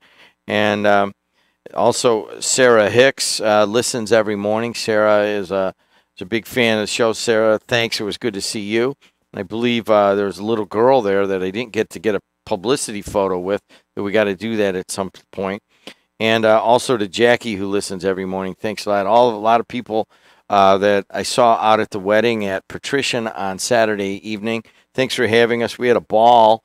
Also sat next to Mary Leonard and her husband, Walter, out of East Chicago. Walter's a retired policeman out of EC. We got to sit and talk old EC stuff, EC basketball stuff, and I love doing that with guys who know what they're talking about. Hey, speaking of East Chicago, at one point there was a bar in East Chicago called Baker's Bar. It was right around the corner from the Big House, and there's a lot of East Chicago tradition that came out of that. And one of the things that came out of that is a guy who's I've known for nearly 50 years right now. And with saying that, it's his birthday today. Happy birthday there, man. Thanks, Jim. You know, I've always felt almost slightly like an older brother to you, a much more mature individual. And it really comes down to the fact that I'm 3 months older than Baker is, and it really does come. You can kind of tell, and you know, I got hairier earlier. I got my voice changed just a little bit earlier. I got you more had a beard when we were in 5th grade. And I always appreciated the fact that you made sure I went to class and got to practice on time. You know, and got home at a reasonable hour. I appreciated all that. Thank you. There was one point in our history here where that relationship was upended, and then that was when I spent 3 months and about 5 days on the campus of Indiana University, Bloomington, and Baker had to lecture me a couple of times about my behavior, but that was a runaway train, and no lecture was going to change any of that. Yeah, like that's really changed a whole bunch. Happy birthday. What are you doing for your birthday? I'm going to work. Hey, you know, when you get to be old, that's kind of what happens. So, I don't know. Maybe when it gets to be nice out, I'll take a day off and go play golf. Maybe we can go out and do one of those things. I'm open today. Let's go. Oh, you got a job. I do. Busy today, so hey, that's all Baker, right. I could help you out. I can give my buddy a call. I mean, if you're looking for a little celebration today, I can give you this guy a call. Here, let's hear. Man, are you taking Baker? Always ready to rise There to you the go. occasion. Happy birthday, Mary Kate. No, don't do that. Get that thing away from me. Come on, man. It's my birthday. Let's do that, that one thing. Again. No. All right, it's your birthday. Let's get it over with. I don't know what you're talking about. Oh, that's funny. He's Bll Baker, and if there's something you guys want to talk about. Baker, it happens more and more, man. I'm driving down here, and... On your scooter? No, not yet. Why not? What happened to the scooter? I still have it. Schmedley? I'm going to start riding my bike, I think, but I'm riding down here, and I got to deal with another indictment and a shooting rampage. Welcome to Monday morning, you know what I mean? Yeah. As a matter of fact, my first part of my show sucked big time. I'm going to take it down, actually. I did the first half hour. I'm like, man, this kind of sucks. But let's take them in order. Local first. Dan Murchak. Right. Lying to the feds. Can't do that. So, I mean, and this is the number 3, administrator for the sheriff's department under Bunsich. Now the top 3 go down, Yeah. You mow them down in order, straight to the pokey. And this is, I don't know anymore. Does anybody care? I mean, I do. You know that. I get all worked up about it. But, I mean, you've been telling me for years. Are you doubting your level of care about this? No, not necessarily me. A little bit? But I'm one vote. A little bit? Hold on a nothing second. changes. This is an ongoing, frustrating conversation for me with Bll Baker, because Baker is always caring all the time about all the crap that goes on around here. And he's telling me I got to talk about this or that, and I'm like, Billy, nobody cares. This is so. Well, are you saying does anybody care anymore? Well, I think people care that call on the radio, and you have a certain core of people that care, and there's people that listen that don't call that have some, influence from that standpoint, but nobody does anything. I mean, you got to vote number 1, and that doesn't really matter. I mean, look at this, what happened here. I mean, you had, the sheriff going to prison. He's a felon now. And then there's a caucus. And every time I say caucus, I think of the preacher when he used to talk about the caucus. So you know what? He did it. he did it with inferences that we cannot make here. Little kids growing to.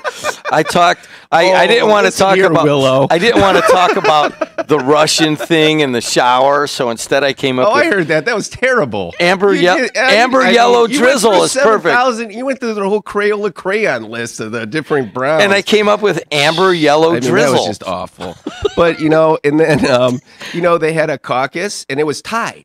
I mean, really? I mean, when you have that many people, it's going to be a tie. And then who makes the choice of who's going to do the replacement is the guy that went to prison. I go, because he was the chair of the Lake County Democrats. I'm like, you just can't make this stuff up. And, it's the definition of insanity. You keep doing the same thing over and over, think you're going to get a different result. So, I mean, this one, especially coming out of the sheriff's, and was it Murchak also the head of the union?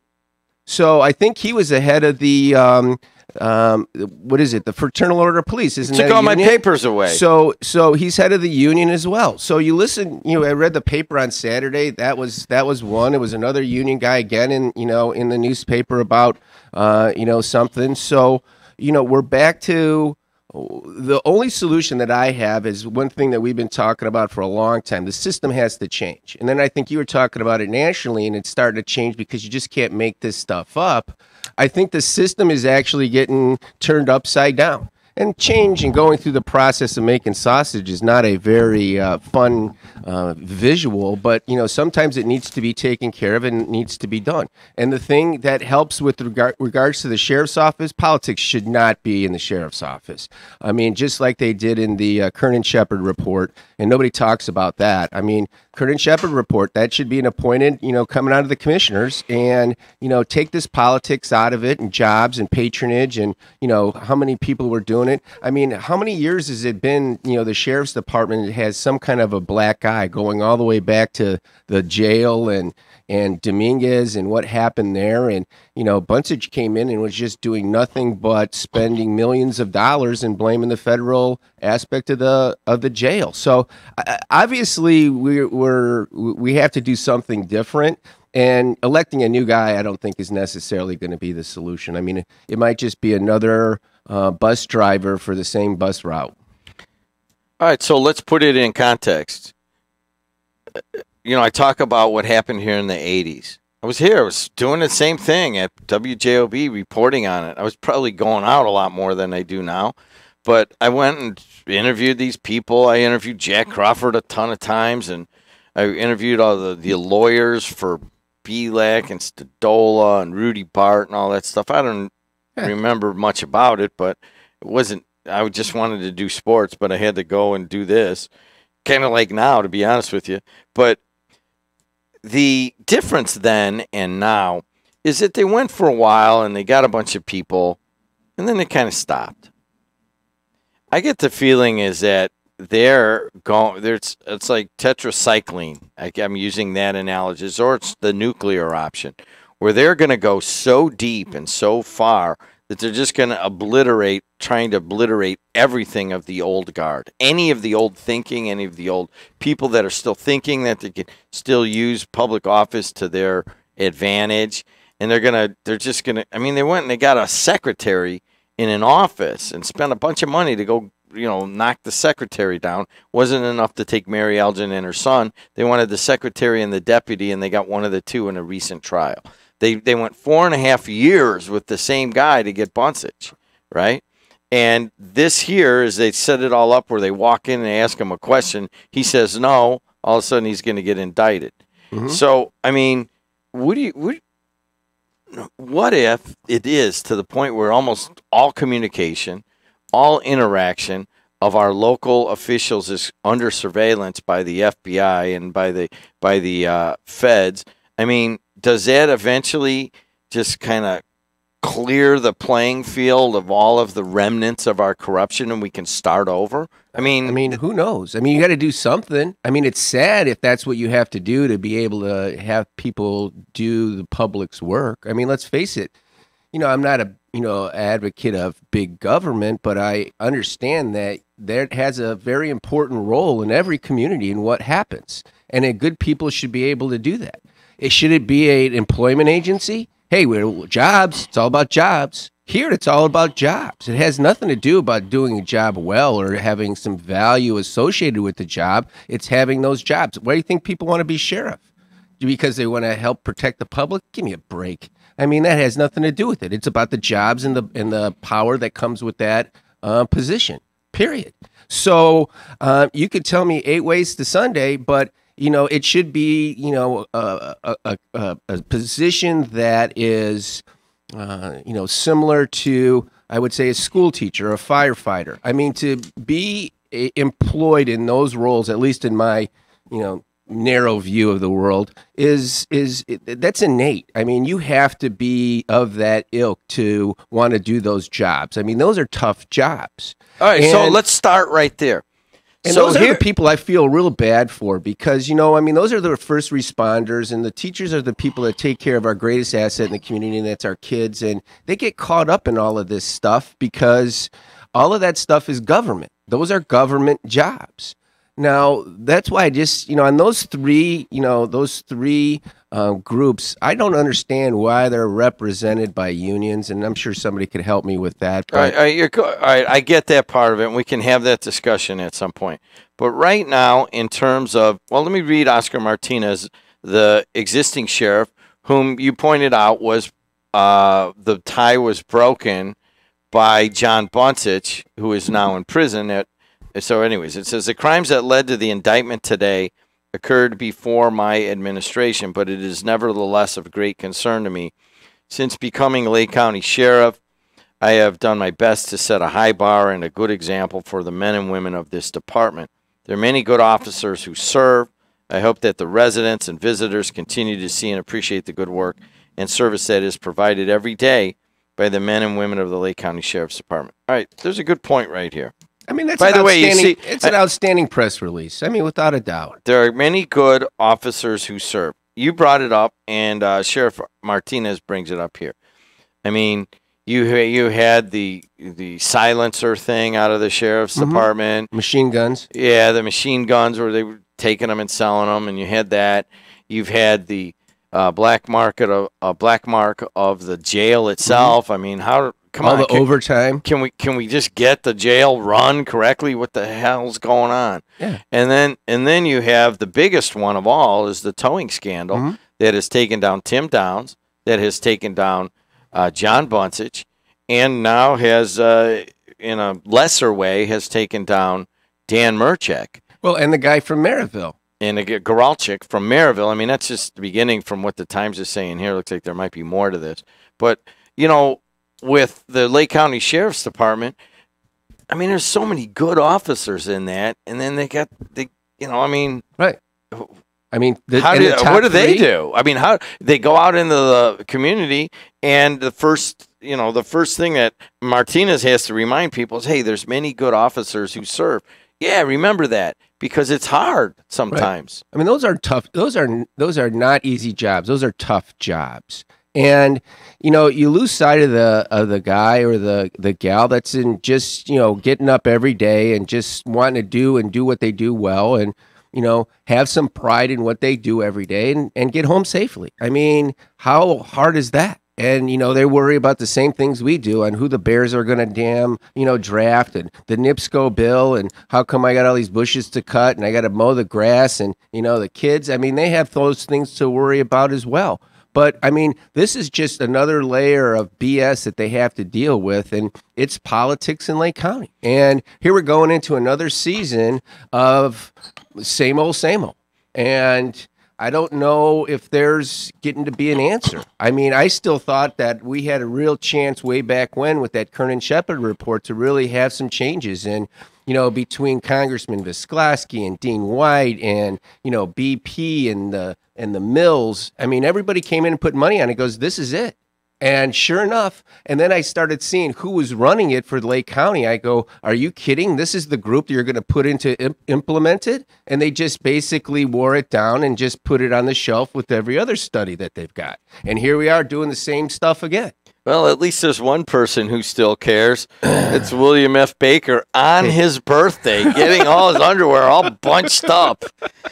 And it is my birthday. That's okay. I mean, everybody has their birthday and they get it, and just not the same anymore, is it? Once you turn 21, it's okay, but whatever. Let's take some phone calls right after this on the voice and face of the region. Everything Italian. That's what you get at Giuseppe's restaurant in Cherville. Let's hear from Giuseppe himself. We make our own gelato in-house. We do quite a bit of different flavors. We have like pistachio, chocolate. We do lemon and strawberry sorbet, and it's very, very good. It's smooth texture, very intense flavor. It's healthier, a little healthier, absolutely. Our cannolis, they're phenomenal. They're chocolate dipped. That's not common. My brother-in-law's cousin's wife, she makes the tiramisu and the cannoli, and they're just both very, very good. Giuseppe's Everything Italian is located at 1000 Eagle Ridge Drive in Cherville, just north of the Showplace Theaters. Dine-in, carry-out, and delivery. 219-322-0011 or visit giuseppespizza.net. Giuseppe's is now serving wine. John Salzader, Democratic candidate for North Township Advisory Board. You have heard me on these airways before talking about my family charity, its events, and the groups it supports. Now I've decided to run for your North Township Board. I am well qualified and ready to work for you. Elect John Salzader. Approved and paid for by the committee to elect John Salzader. Theo's Steak and Seafood sets the standard of fine dining excellence. Delicious USDA prime meats and steaks, along with the freshest seafood in the area. Celebrate your special event with friends, family, and associates in our private dining room that can seat up to 125 people. For information, call 838-8000 or theoshighland.com. Also visit our other restaurants, Prime Steakhouse, Umi Sushi and Lounge in Crown Point, and Ted's Family Restaurant in Calumet City. Hey, what's going on, everybody? AM 1230 WJOB in Hammond, Indiana. My name's Jim Dedelow, hanging out with you guys. Kind of a tough news day. You got a shooting rampage in the south side of Nashville. The guy's still at large. He went in there evidently with his pants off and shot and killed 4 people. And he had a hero that stopped him from killing more. The guy wrestled his AR-15 away from him. The guy left, and he's still at large as far as I understand. And they say he may have gone back to his apartment and put on some pants before he continued on. So he's out of Illinois, 2.5 miles southwest of Illinois, or Chicago. Parents live in the Chicago area. And also on Friday, an indictment of Dan Merchick. You've heard him many times here on the air. He was third in command in the Lake County Sheriff's Department. He has been indicted on lying to the feds. And according to the Times, he's got an agreement, a plea agreement. It says that Merchick has provided enough assistance to federal authorities investigating his misconduct to induce the government to recommend he receive the minimum sentence. Ooh, that's a good statement right there, Jimmy. Let's get out of that. Let's do traffic. We'll come right back to it. Traffic 294 around the city looks pretty good. Your problem is on 80 going west. 2 accidents on 80 going west. One is right past the split to the Bishop Ford. That's backing things all the way up to the state line. You get through that, you got one further on before Joliet, right before 355, another accident, and that has things backed about 4 miles, and the one over here has the earlier one about 2 miles, so it's 6 miles of backups and 2 different accidents on 80 going west. And sorry about that if that's where you're going. But, hey, the Bishop Ford and the Dan Ryan are lighter than normal. If you can get to Bishop Ford, it'll be a little bit tough on the Borman. Once you hit Illinois, it's going to take you a while to get over there. But the Skyway Toll Road are looking good. The Borman the other direction and eastbound looks pretty good. I-65 Toll Road, US 30, looking okay. And that traffic is brought to you by Napleton River Oaks Honda, proudly serving Northwest Indiana from Torrance. And what do you have in terms of the weather? A high 58, sunny to partly cloudy. Right now it's only 42 degrees here at the Strachan Van Til Studios in Hammond. And if you go out to Porter County, it is 41 degrees. They got a high of 57 there. They got a high of 41 degrees at local 395. And then at local 599, it is also 42 degrees. Going tomorrow, another day, but around the same kind of thing. Clouds and sun, same thing today. And tomorrow, a little cooler tomorrow, high of 56. And then it gets way cooler on Wednesday, high in the upper 40s along the lake. And then a high of 64 on Thursday. Weather brought to you by our good friends at Ironworkers Local 395. And don't forget that the Hard Hat outing's coming up on May 5th. I know I told you guys I was going to play. I'll just be out there as my wife is giving a speech on Saturday, that May 5th, that I will be attending, and I'll be out at the Hard Hat outing as I always am at about 8:30, having a couple shots, and then drive around and hit some balls, and then move on my way. But the big Hard Hat outing's coming when they pair up contractors and union trades guys, and everybody gets together at White Hawk on May 5th. I'm playing in that outing, Dedelow. Do you believe that? Really? Yeah. Why do you seem so surprised? I don't know. That was a look of just. I go out to that. I've never seen you there. Are you playing with Gazdecki or what? Ron Ware. And Ron Ware. Are you playing with the Ironworkers? So I see Tom Gazdecki out of MCOR over here is always out there.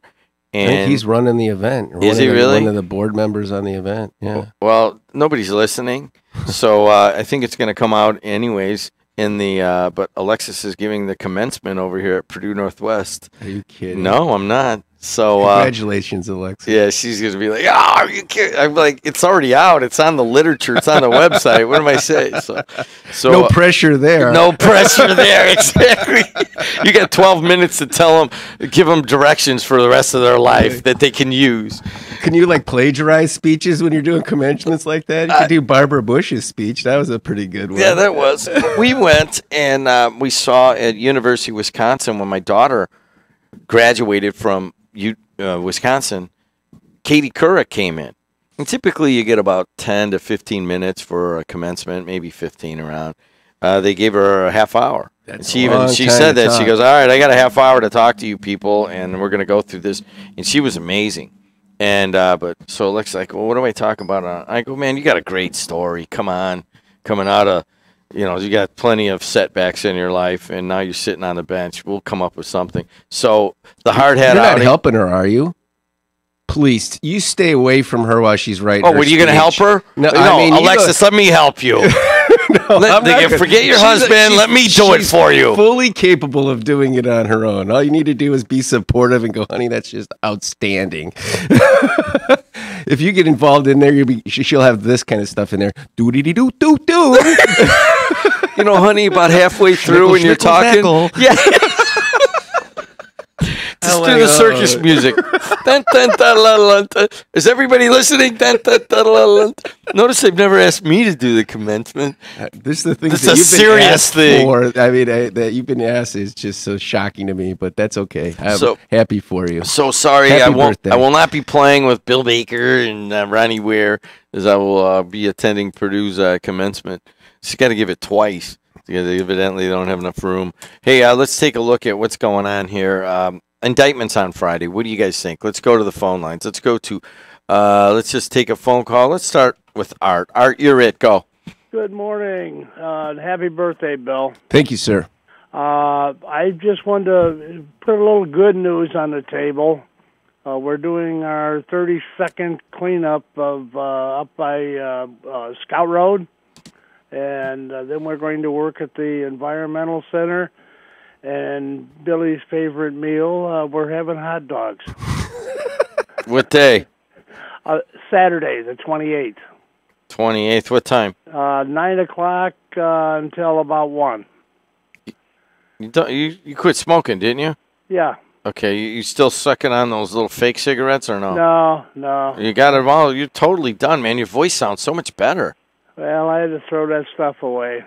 Really? You don't used to have that preacher raspiness to you. Well, And when you get older, hey, things change. Amen to that. it was always, I mean, I've seen art's like, Johnny Apple art. He's been planting trees in North Hammond, Robertsdale, all around the region for a long time. And I would always come up to him and he'd have a cigarette in his mouth as he's digging a hole. I mean, kind of old school stuff. And I'm glad to see you quit smoking, Art, because honestly, your voice sounds amazing on the air now. It really cleared up. Thank you. All right, man. So let's talk about this. That'll be where do people meet on Saturday? Where the festival does their parking at that concrete lot on Calumet Avenue. They can meet there, and then we'll direct them from there and tell them where to go. So you're talking right by the PAV? Just south of there, that big concrete parking lot that everybody parks in when they go to the festival. Yeah, so basically the parking lot for the PAV. Right. Yeah, okay, yeah. So the main lot at It's about 125th. yeah. You know, a little south of there. Yeah. Oh, okay. So you're talking not the main lot, the lot where people go on to the bike path? Is that the one you're talking about? No, right off of Calumet Avenue. There's a, what was it, a Regal? It was one of the trucking outfits or something there.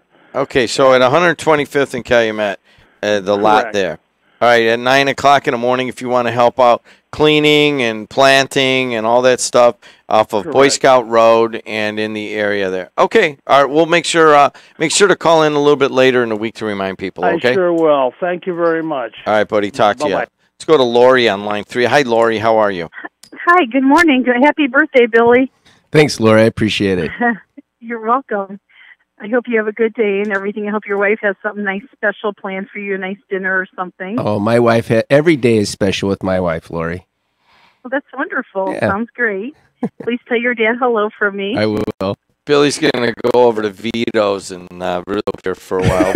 Anyways, go ahead, Yeah, Lori. that's That's why Jim was. I saw Jim come out of there. I bet he got you a gift card. So you got a gift certificate from there. Here you go. That would be really bad. I don't think so. Oh boy!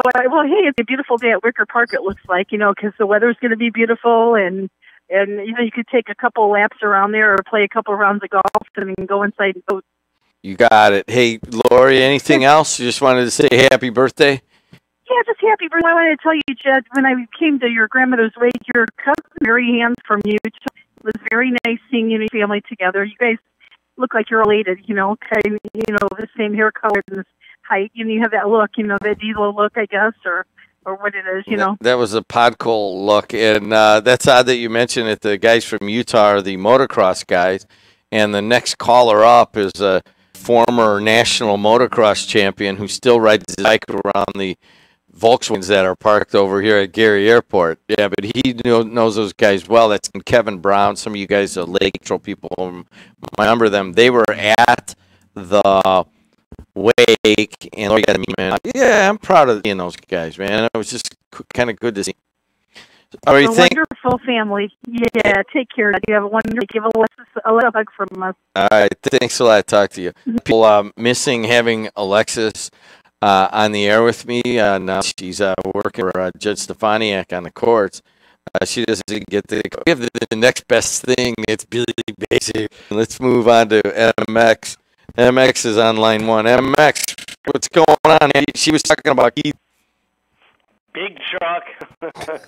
First of all, I want to wish Bll Baker a happy birthday, and we'll have Jim Dedelow jumping out of that cake on Facebook, huh? How do you want him dressed? MX. Man, are you taking Viagra? Or do you want him dressed? Anyways, what is it that you have to add to the station other than making memes that make my family mad and calling here to ridicule me? Well, you missed a big topic, Jed. What? Mayor Tom got on Friday and said there was going to be an article written because I put a strap-on Pinocchio nose on him over the school random. So the article did come up. Well, I asked the mayor, is it going to be Mark Chase? And he said no. But Mark Chase did put an article out. And the meme says two hobnobs. Hobnobs are people that associate together, and two hobnobs. Mayor Tom did say Mark Chase wasn't going to write an article, but he did in front of the Pioneer, the old place where you used to lay pipe. Hold on a second. You up so many different things. I don't know anything you're talking about. All right, what are you talking about? They're talking about an article about what? Well, he said it was going to be me over strap-on Pinocchio nose on. Yeah, but what was the... It was about guys like that don't... Well, it's Jackie Sutton. They were referring to Jackie Sutton. My favorite topic. Yeah, people who go by. See, because the mayor's for an Oscar, and that means Mark Chase is going to be Oscar. I mean, Mark Chase directed his whole life. He doesn't have his own opinion because he's got to eat, you know what I mean? Not like a deal worker who has their opinion.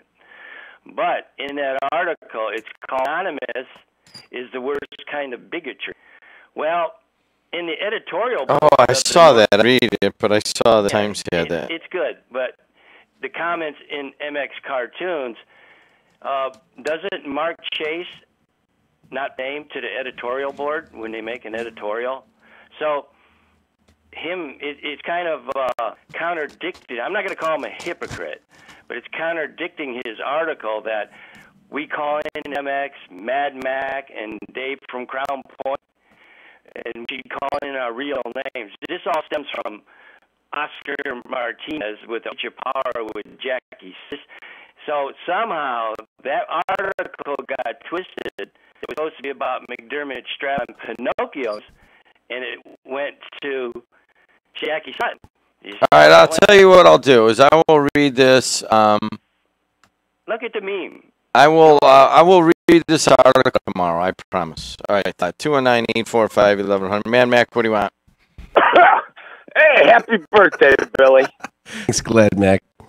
Listen, and just so you know, somehow I knew it was your birthday yesterday, and in your honor, when I cleared the ditch on the network yesterday, I'm like, you know what, I'm going to put this baby right on green. And since it was winter rules, I pulled out that 3-iron, and I subbed out on my pink Titleist, and I wrote Baker on it. And I wound up with all my money. I got a little loose in the backwing, and that boy took on the boulevard. One bounce right in the parking lot. So there's a pink birthday for you. Now, nice. Is that the same color as the pills you take right before dinner tonight to get the ball birthday festivity? Sure. Every day's my birthday. You know that. It's all about me. You are the man, Billy. You are the man. Happy birthday, Billy. I gotta go. Right, you gotta go is right. That's funny. Fowler says, happy birthday, Steve Fowler. Hey, Fowler. There you go. Let's see. I was talking, we're Calumet pallets. That's coming. These are coming in on text. Yeah, the Calumet pallet, and he's talking that you can park to the south of the pavement and help out on Saturday.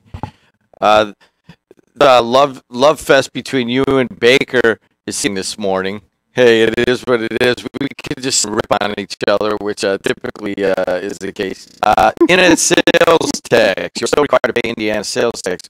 Look at your annual Indy tax return. What we're talking about is in front of the Supreme Court is the idea that if you are an internet firm, that you don't have to pay Indiana sales if you ship here. If you don't have a physical location in Indiana, then you don't have to do it if somebody orders. And and realize that. And that I use the example of ordering from Sweetwater, a major supplier of high-tech equipment. We try to order out of them out of Fort Wayne, but we ordered a $1,000 piece one time. And we're like, all right, we looked on the internet, and they had the same price at BSW out of New York. And but the price out of the Indiana one added on $700. We didn't have, and they're going to look and see if that the Supreme Court, if that can still on. I mean, think about the advantage to the company for not locating here. I mean, that's a big one. But anyone's up there. And also, Billy, I want to say that I don't know if Merchant was the UFOP, and I'll have to check on that one. Difference? Yeah, here's a guy says, it says, here a guy says, I don't know. The FOP is not a union, and Merchant was not the head of the Lake County. He was the head of the Lake County Sheriff's, and that's what I thought it was. There's something to do with the Federation. I think they put in one of these articles what his So there's a position was. union and then the FOP. FOP is separate. Yeah, the FOP is not a union. Oh, okay. Yeah, so we get that. What's that? Yeah, the Labor Federation. That's what it was. And again, the indictment on Friday of Dan Mertz. If you guys want to talk about that, we can take it. Let's see how Carl's doing. Carl, how you been? Fine. Good morning, Mr. Baker, and happy birthday, sir. Thank you, sir.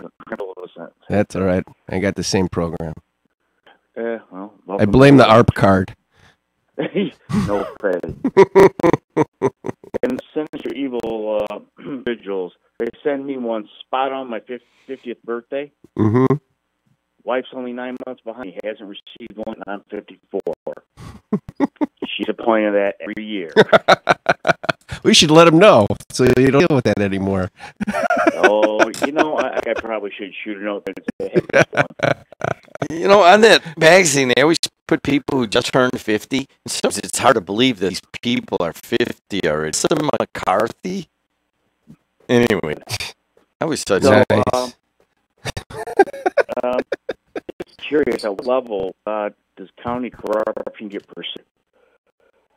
I have not heard, and I don't recall. Maybe somebody out there who's got a longer view of like county history can tell me if the county prosecutor's office has ever done any internal stuff where they found the guy and they took him to court, or you know, they found something was going wrong and then they immediately took it down to Indianapolis. You know, I'm not sure exactly what Mr. Carter's office does, because you really don't hear about it unless he's saying, "Oh, well, this was fine, and then we're going to hand it to the Indiana State Police." So, other than passing the buck, what gives? Yeah, nothing on politics for sure, but that's another political position. So that's that fits right in my opinion, at least, Carl, with the sheriffs. I mean, if that's a political position and he's responsible for over some of that stuff, it doesn't make much sense to me. But you know, that's the same thing with judges that have elected. I mean, that argument between elected by the people and politics being involved. And if one more attorney gives me the liberty is blind or whatever that, analogy is, I'm going to lose it because it's politics. And it's out in Lake County. I don't care what office you're running for. It's the same old, same old. But if I could be the devil's advocate on this one, we have a plethora of unelected appointed officials who seem to be oblivious to the will of the people, don't want to listen, don't hear. There are certain boards and councils that meet, and they plan their meetings with the public access piece right in the middle of a workday. Yeah. You know, and so... So does zoning, though. County commissioners do the same thing in the county council. All right, we got to cut this off. I'm on time. Thanks, Carl. Talk to you. care. All right, let's take Dan. Dan, you're it. Go. Hey, I'm Jim. Hey, happy birthday, Bill. Thanks, Dan. Hey, I got a question for you. Yes, sir. One-term limits all politics in Lake County, because it seems like the longer they have terms, 10 or something like that, it seems like it's the people that end up serving themselves and their cronies. But hey, think about happy birthday. We're all getting older, but hey, take a look at Jane Fonda. She's over 80 and she's hot. Okay, that's it. You have a good day now. Giddy up. You know, I was thinking of getting a Jane Fonda turns 80 poster and putting it up in my room. What do you Why don't think? you just put in that workout tape you still have from the 70s? And you still do that, I could tell. Let's get physical. Physical. We got to sing happy birthday to everybody here. Here it is. Hey, there you go. Number one. You're number one in our book. All right, here we go. I'm gonna do a quick Irv Lewin happy birthday to you. Happy birthday to you. Happy birthday, dear Billy. Happy birthday to you. That sounds like more of a squirrel than an Irvin. But I appreciate. Thank you. I wish for. Everybody knows what I wish for. All right, Mary Kay. Thanks. That's very nice. Appreciate Way it. to go, Baker turns 56 today. So, Mrs. Fun called. She said she'll see you, whatever that means. Giddy up. Let's go. I'm in. For ED. Hey, everybody. Remember, it's getting to bring us the second season. We have wind construction for that. But you know what? Life's too short not to laugh more. Make it a great week. See ya.